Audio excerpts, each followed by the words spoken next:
High বন্ধুরা, দা info 365 এর পক্ষে আমি সুকান্ত সকলকে জানাই আন্তরিক প্রীতি ও শুভেচ্ছা। আজ ত্রিপুরার এক খুব ভয়াবহ অবস্থা, চারিদিকে জল আর জল।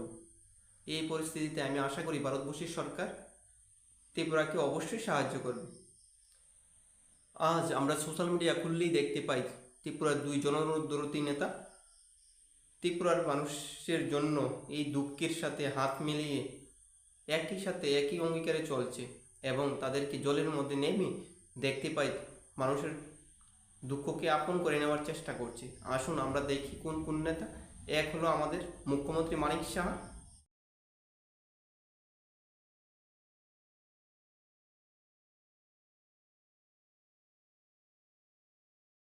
আরেকজন নেতাকে সবসময় বিতর্কের মাধ্যমে আমরা দেখতে পাই মানুষের জন্য কিছু করার চেষ্টা করে, ত্রিপুরার মানুষের জন্য, যাকে আমরা সোশ্যাল মিডিয়ার মাধ্যমে আমরা দেখতে পাই যে হৃদয় শর্মা সুদিন প্রায় ভ্রমণকে। আসুন উনি কি করছে আমরা দেখি।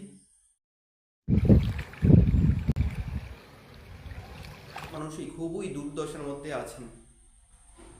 এক হলো কিছু কিছু মানুষ জলের মধ্যে বাড়িঘর সব কিছু ডুবে গিয়েছে, তার বাড়ির আসবাবপত্র হতে সব কিছুই ভিজে চুরমাচুর হয়ে গিয়েছে এবং অনেক জিনিসপত্র জলের স্রোতে ভেসে গিয়েছে।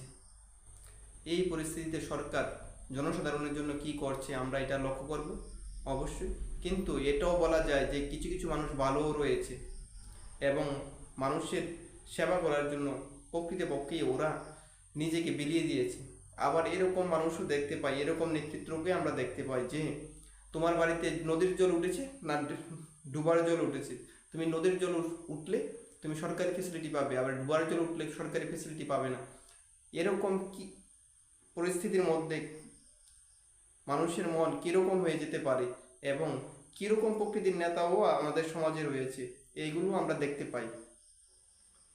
এখন আমরা দেখার বিষয় হলো সরকার থেকে কি কি ফ্যাসিলিটি ওদেরকে দিচ্ছে। আসুন আমরা দেখি কি কি ক্ষতিগ্রস্ত হয়েছে এবং আমরা তো সবগুলি ভিডিওর মাধ্যমে দেখাতে পারবো না, কারণ সব অঞ্চলে জলামগ্ন হয়ে গিয়েছে, আমরা সেখানে পৌঁছাতে পারিনি, কিন্তু তার ফলেও আমরা যেইটুকু সংরক্ষণ করতে পেরেছি আপনাদের দেখানোর চেষ্টা করছি। এই হলো আমাদের আগরতলা শহর। শহর প্রায় জলামগ্ন হয়ে গিয়েছে, শহরে চলাচল করা একদম অসম্ভব হয়ে গিয়েছে।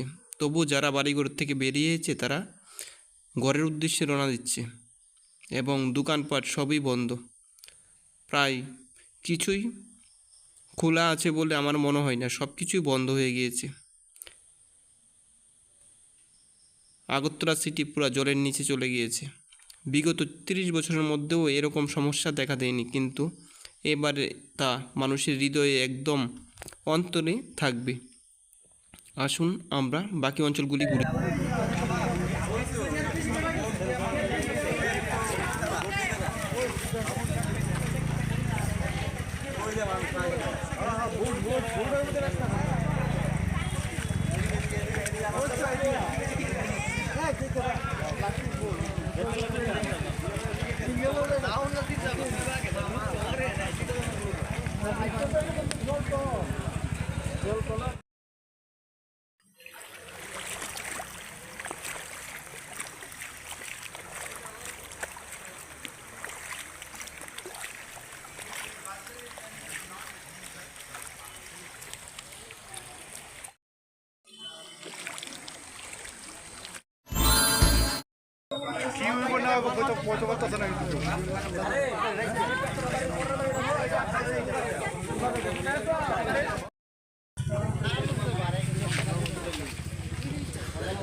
বসে একটা লইছো তো এই না রুকে বাঁধতে